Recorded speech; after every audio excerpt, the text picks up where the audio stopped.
what I'm going to do is explain the principle of mise en place to when I prepare this genoise. Mise en place means put into place, and usually there's a lot of steps involved, and you don't want to be surprised at the end not having an ingredient or having to run around and get something. So we're going to start from the beginning. For the genoise, we're going to do a half sheet genoise. Again, this is going to be for the chocolate hazelnut meringue pave. And so what we have to do is we have to get the pan prepared. So we're going to take some parchment paper. I have the secret formula that's non-stick. We don't want this, it's a pan, I think pan coating that I use so that things don't stick. So we want this to rest on this. This is going to secure the parchment paper, and then we're going to spread this on the parchment paper.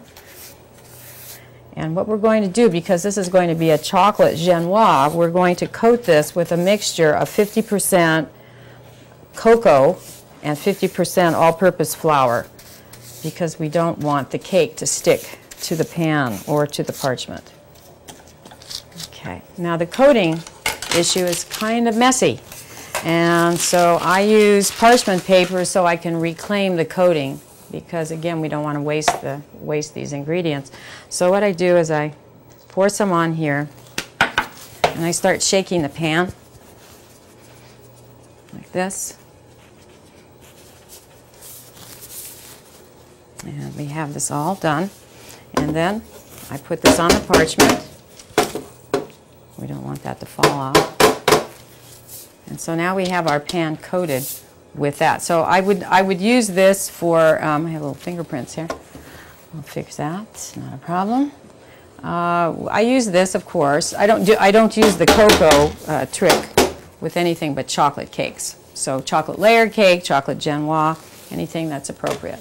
So then this, because I'm using the parchment paper, I can recycle this, and I don't have to wipe it off the counter, which I think conserves things, and we're able to use that again. So that's step one. I'm going to sift and mix the cocoa and cornstarch, and I add a little bit, about 1.5 ounces of sugar to this mixture, because I'm going to be sifting this into the whipped eggs and the sugar. And I just want to get out all the lumps so that we have a really nice cake. So you can see by doing this, especially in moist climates, sometimes your flour gets lumpy. It absorbs water, so we don't want to put that in the cake.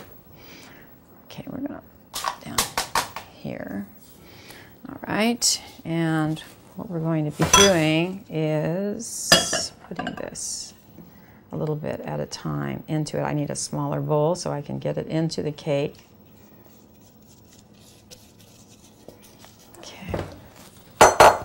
First of all, I'm wearing gloves because I'm going to do, again, some handwork with the eggs. And I'm going to take 7 ounces of sugar, and I'm going to put it into the eggs, and I'm going to mix around, again, using my gloved hands. Pull this up here. And I'm going to put this on to what I don't want is a boiling pot. I'll take this off for a moment because I can start over here and let that cool. I'm going to want to warm these eggs up, and I'm going to put, I like to use my hands because I can feel when the sugar is dissolved. So the heat then dissolves the sugar, and then we're going to beat these eggs in the mixer until they're ribbony. So we'll get started now. We'll put this back on, and we'll begin. So the temperature that you're looking for when this is finished is about 120 degrees. And again, I can feel this. This is why I like to put my hands in everything. I feel this, and I still feel gritty, so we don't have it dissolved yet. It's important for the texture of the genoise to have the sugar dissolved at this point. But you can definitely feel the bottom of the pot, of the bowl, getting warm. But I'm stirring constantly because we don't want to cook the egg. Excellent. Okay. Okay, so now we're going to put this onto our mixer, and we're going to beat this until it's ribbony with a whip. at high speed. Oops.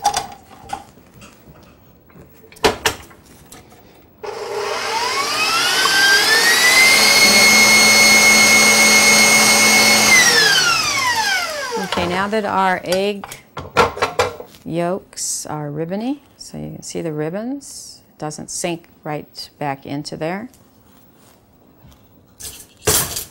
Okay, I'm going to take and with my hands just about half of this mixture here. Using my hands again, open them and just go underneath. Go underneath there. And before I'm done, I'm going to sprinkle the rest on and continue that process.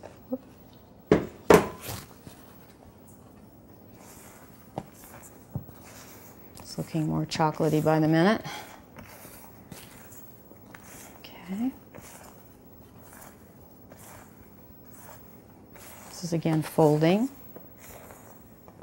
Okay. What I'm going to do is add a little bit. This over here is clarified butter, 1.5 ounces of clarified butter at approximately 110 degrees.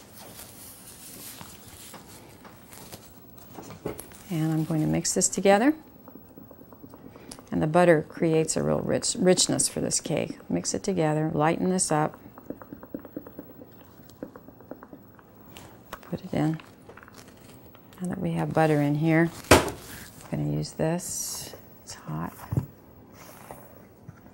Fold.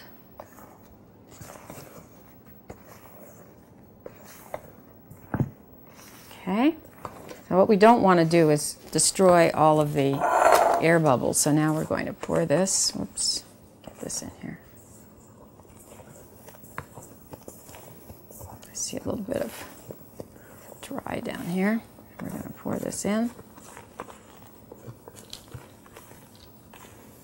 And we're going to put this in a 350-degree oven once I spread this out and bake this for about 25 minutes. And this again will create one of the parts of our chocolate hazelnut pave. So we take this and we just spread just gently, just at the top, get it to the corners, like that. Try not to go backwards. Spread it over there. It's pretty even. Okay, and so we want to put it in right away because we're dealing with an egg foam, okay? So I'm going to put it in the 350-degree oven for 25 minutes. So I'm making the beginnings of my chocolate hazelnut meringue, which is going to be put into a very elaborate pave. And right now I'm just finishing measuring the 2.5 tablespoons of a deliciously dark cocoa. I'm chopping up any little lumps here to make sure that I get enough cocoa in here, but I don't want to pack it. Okay, I'm going to put this in. And what I have in here, I'm going to also do 2.5. So I need a half tablespoon is 1.5 teaspoons. So I'm going to put one there and a half there. Whoops. Okay, I'll put that in there. And so what I have in this bowl is I have toasted hazelnuts, and toasting hazelnuts is a labor of love actually, because you have to toast them, warm them in the oven for about 20 minutes at 325, and then put a damp towel on them to take care of most of the husk that's on there. And if you don't get all off, it's okay, but you want to get as many off as possible. And then I have powdered sugar. I have about 6 ounces of powdered sugar in here. So what I'm going to do with this is put this in a processor and pulverize it until it's very fine.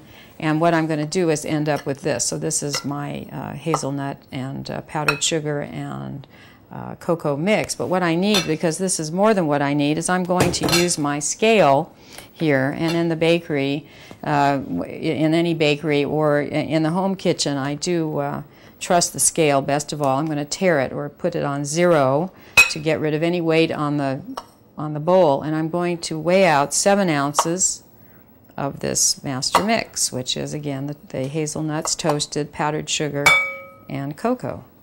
We're almost there. So on a scale, it's very clear. Perfect. Okay, so this is going to be folded into my meringue. And in here I have 5 ounces of room temperature egg white. Again, the bowl is immaculately clean, no grease. And the whip, which again is immaculate. And I'm going to make a meringue, and then I'm going to be folding the hazelnut mixture into this meringue in a rather unconventional way, which you will see. So I'm going to turn the speed on, and I have 1 1/8 teaspoons of cream of tartar, which I'm going to add to this. I'm going to take my here and scoop this down in here. Cream of tartar tends to bunch up at the bottom.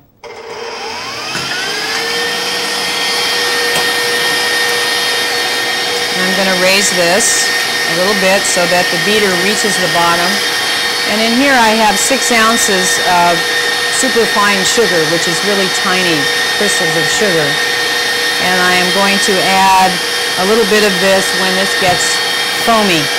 So we're increasing the size. So if you were to see this bowl, you would see that there's a lot of foam and that it is growing.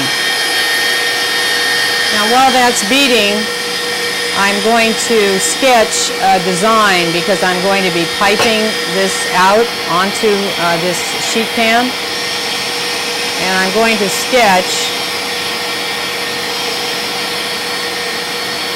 a rectangle, 2 rectangles.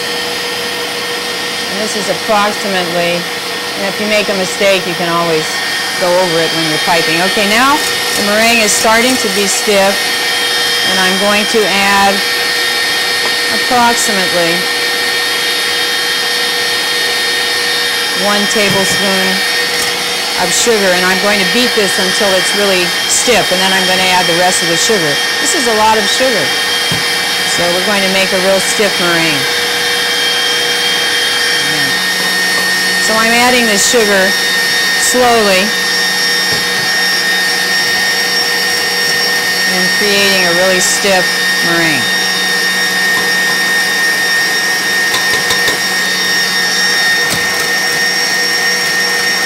Again, lifting the bowl so the whip is sure to get the bottom of the mixture. For this whole process, I'm also using a pastry bag and a tip that's approximately 1/4 of an inch wide. Plain tip.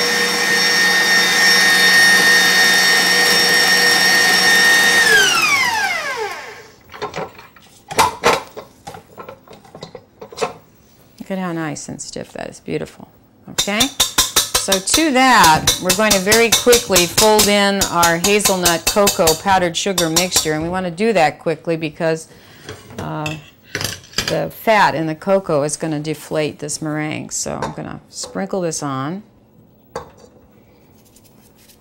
Probably should do this all at once because my hand is going to get gooey. And I'm going to, again, with my gloved hand, I'm just going to take and I'm going to fold it in like this. Keep your hand open and fold.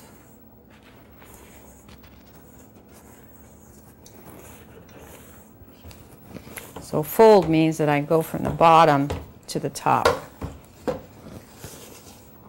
All right, looking good. Grab that bottom with your fingers and then just pull it up to the top. All right, now we have our meringue and we're ready to pipe. I'll take off the gloves.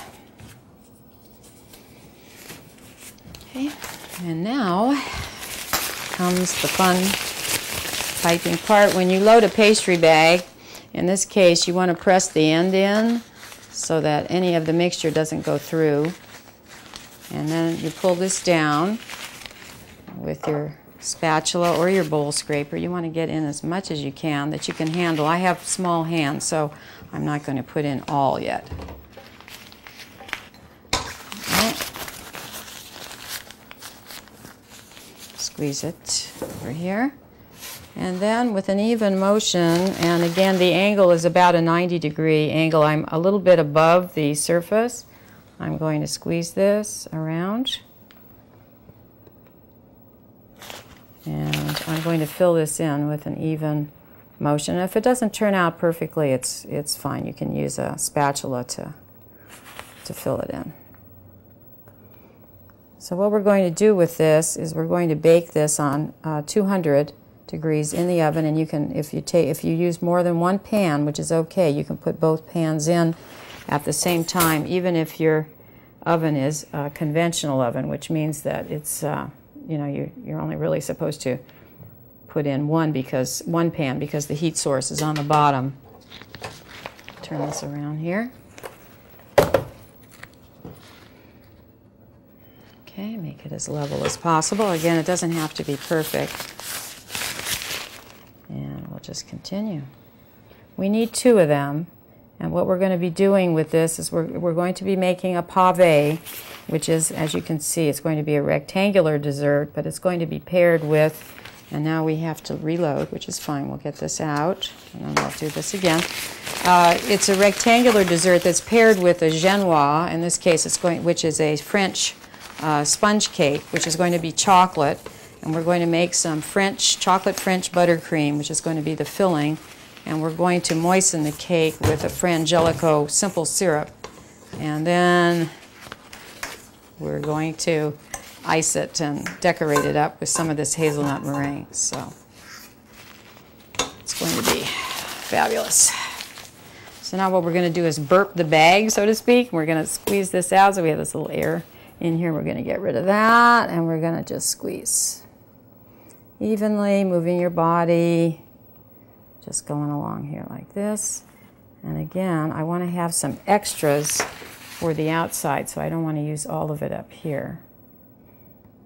Just light pressure, you don't have to press heavily. Okay, so that's going to be inside the cake. And then I am going to pipe some strips that we're going to be using for the outside. I'm almost finished here. Just a couple more to go. All right. And now this is going to go into a 200-degree oven for 2 hours until it crisps up. And it's going to be absolutely delicious. This is one part of our pave. Okay, and look what we have here. Our fabulous hazelnut meringue. So I have some for the cake itself, and then all these little strips are going to be for the outside finish. So we'll let these cool. They have been baking for 2 hours at 200 degrees. They're gorgeous. We're doing French buttercream because French buttercream is part of the pave that we're going to be making. We've already done the hazelnut meringue buttercream, and that's in the oven. So now we're going to do this. I have egg yolks. This is a lot simpler, I think, than the Italian meringue. And what I start out with now are 9 yolks. And these are room temperature. I'm going to use a whip, and I'm going to beat these on high until they are ribbony, which means they're going to expand and get real fluffy. So we have 1 pound and 15 ounces of butter, and over here I have already used what's called a bain-marie in French, or a double boiler, where I have put some water in, making sure that it doesn't touch the bottom of the bowl, and brought it to a very, very low simmer. Actually, simmer is below boiling, and I've allowed that to melt, and I actually removed the chocolate before it was all melted because I wanted to keep it as close to about 90 degrees as possible, and I just continued to melt it, and it is now shows a ribbon when I do this, which means it's cool and just perfect enough to add to the buttercream, which I'm going to do at the end. What I have here is corn syrup and superfine sugar that has come to a boil, and because it's come to a boil, now I'm going to add it to the beaten egg whites.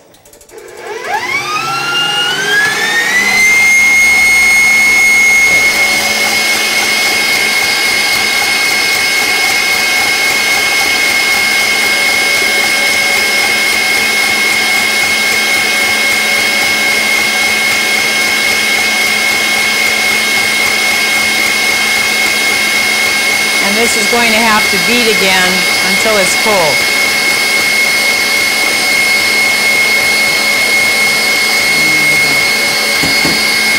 So you can see the steam coming out. It's going to take a little while for this to cool. And when it cools, it'll be ribbony and fluffy, and then we'll add our butter.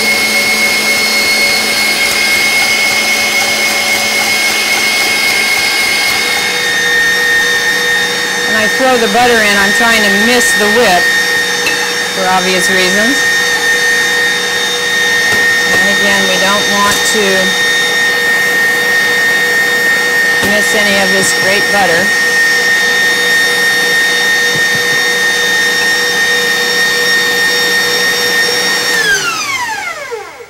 I am going to again help the mixer a little bit, scrape. And so now I'm going to add my Belgian chocolate. You don't want any water, so we're going to do this. And chocolate is funny. It sometimes grows. It seems to grow and multiply because it has a mind of its own sometimes. And there are chocolate people who do chocolate all the time, and they pride themselves in being as neat and tidy as possible. But if you find that chocolate is a little unruly, not to be discouraged. Okay. Now we're going to beat this in.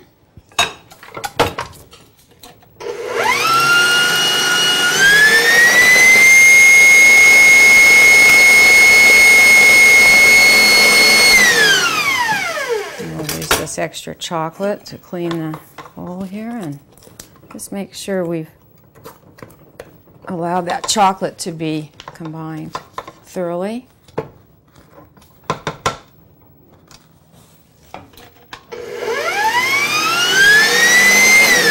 and then we're going to add our flavor, and again you can use any type of liqueur, or if you want to just leave it and add a little bit of vanilla.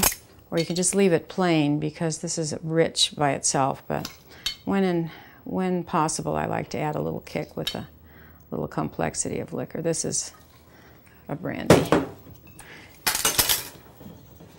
We'll just turn it on slowly so we don't want it back in our face.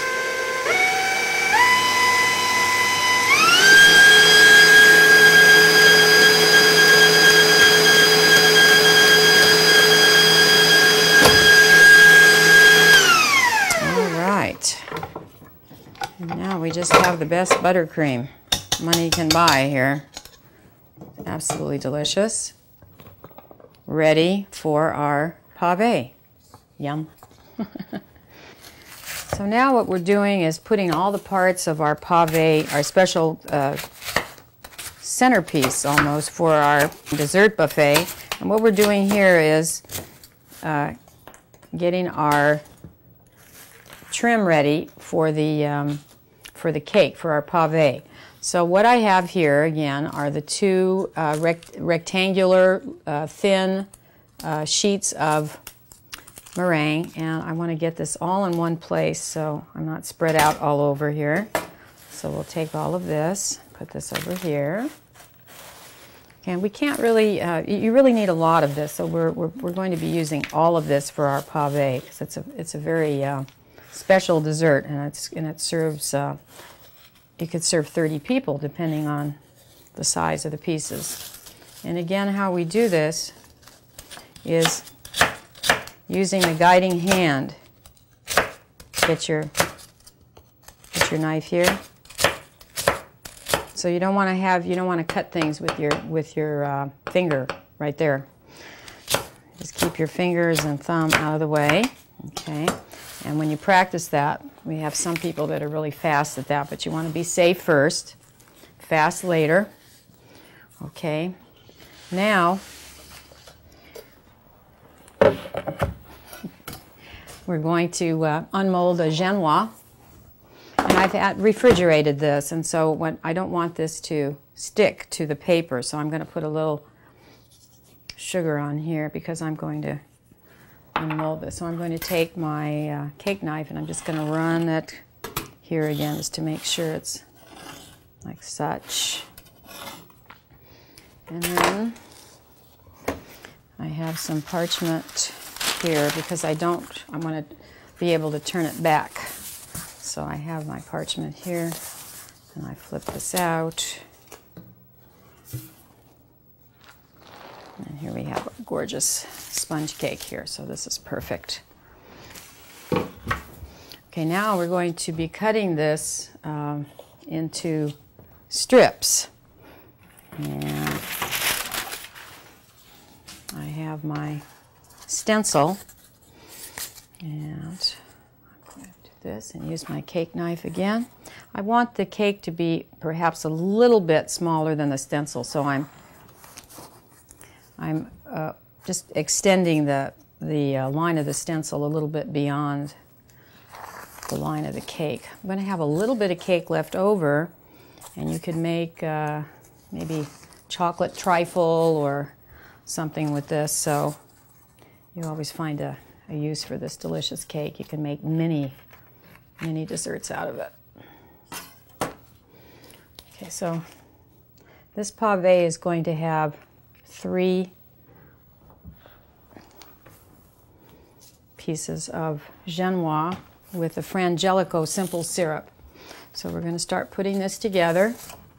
And what I've done is I'm going to use my scale here because I don't want to get too much syrup on the cake, but I want to get enough. So we're going to lay this on here. And then on the scale, we're going to measure approximately 4 ounces of this syrup using a pastry brush. So we're going to put 4 ounces of our simple syrup on here, and the simple syrup has been enriched with Frangelico, which is one of my favorite liqueurs. Of course, it's hazelnut, so that goes with our hazelnut meringue.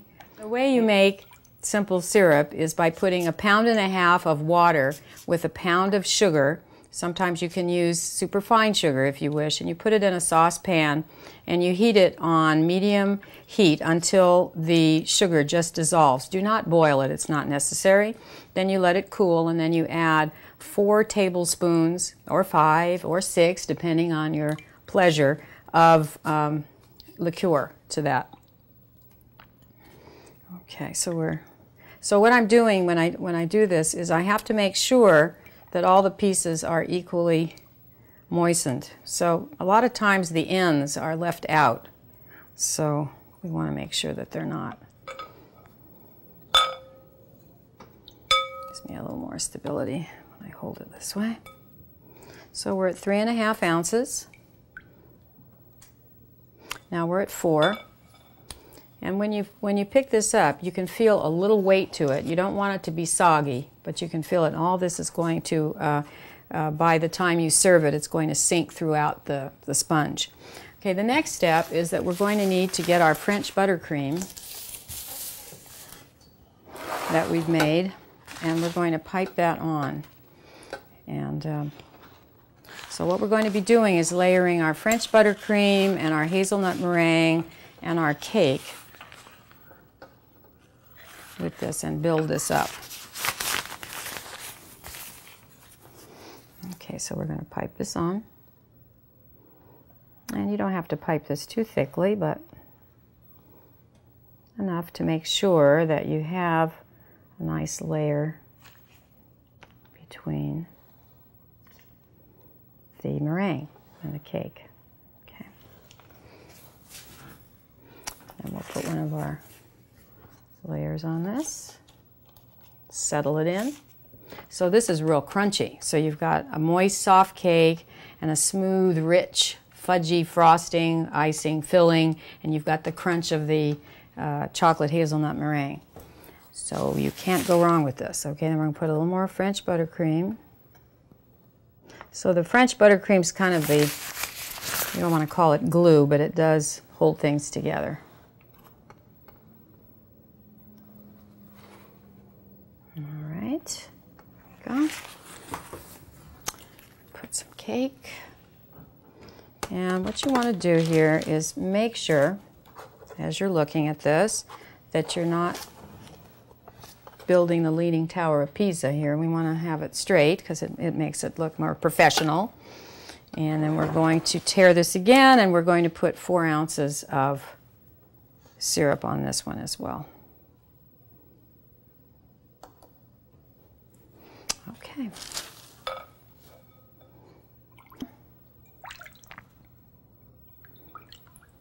little bit over here. There we go. All right, and again, we're going to pipe on. Now, if you notice that one end or one space of it is higher than the other, you can fix that by choosing, which ends of the cake to do. But this one looks pretty good. And we're going to reload.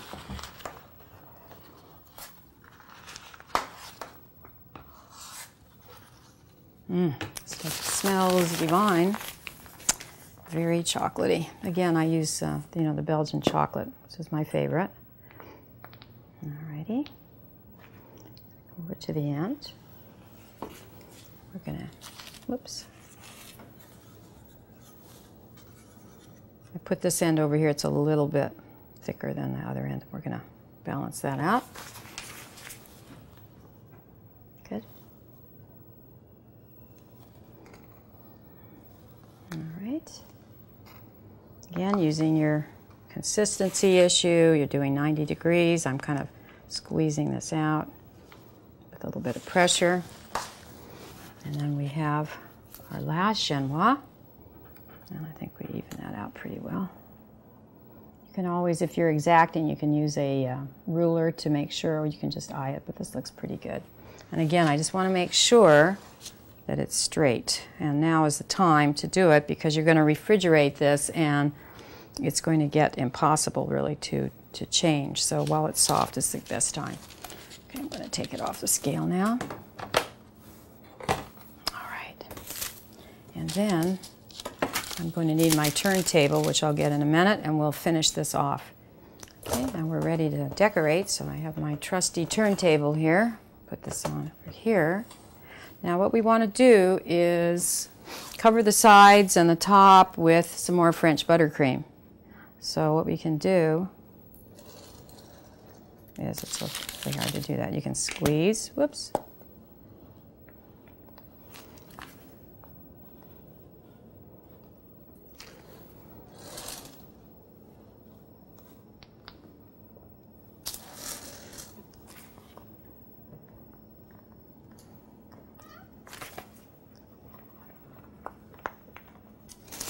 We'll just apply this on at kind of a rapid pace and then we'll smooth it out, take care of imperfections later. So I'll just put this all on here really fast. Okay, this is kind of a fun dessert. It takes a long time to kind of get together, but when you finish it, it's just kind of fun. It's a kind of a contemporary take on a European dessert. So we're taking our straight edge and we're just simply covering up the sides. And I always like to frost toward me. So I'm taking the spatula and going toward me so I can see what's going on. Now we're not doing this exact because it's kind of a arty thing. And if you think that it needs more, we don't want to see the cake. So we want to take a little bit of this and cover some of this. Looks good. We don't want it to squish over. Again, it's soft. And we take our offset, smear it on here like this.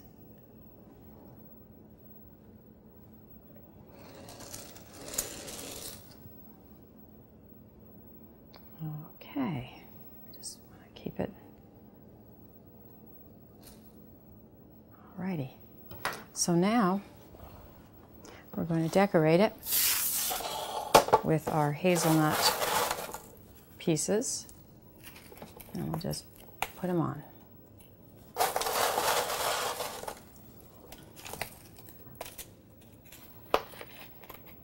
Kind of fun, you know, don't have to be too exacting.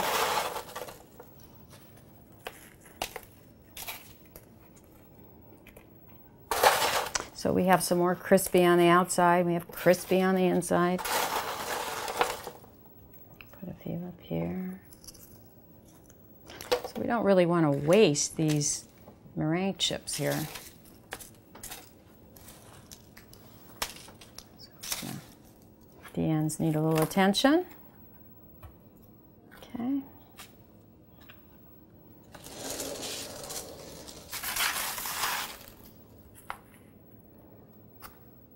So it's kind of like Chinese cooking, a lot of prep, and then at the end it goes together really fast. So, and I even use the crumbs, so we don't want to waste it. Put it all on there. Okay. Okay, now we're going to embellish the embellishments. Okay, now what I have to make it really spectacular, we're going to include our pâte sucrée cookies, and we're going to put some chocolate decorations on this. Some people would think this is enough, but we're going to continue. So I'm just going to put a little, periodically, just a little bit of the cream here and there. And I'm going to find a fun piece of chocolate here and stick it on.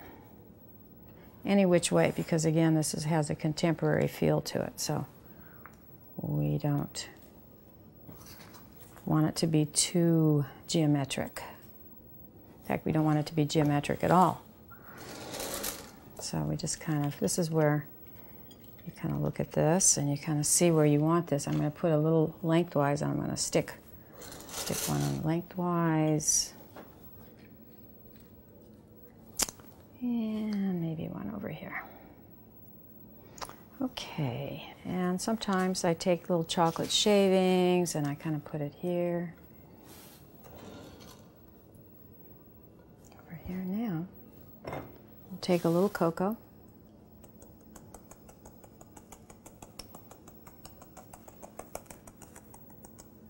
Okay, and now we want some contrast. We want our, we did the cocoa so that we'd have some pop with our lips. So we're going to stick those on. And this is our little whimsy. I'm going to stick our lips in here. We don't really need too many of the lips because they're such an outrageously pink color. So we don't want to overdo. But 3 is a nice number. And then we have 1 for either side.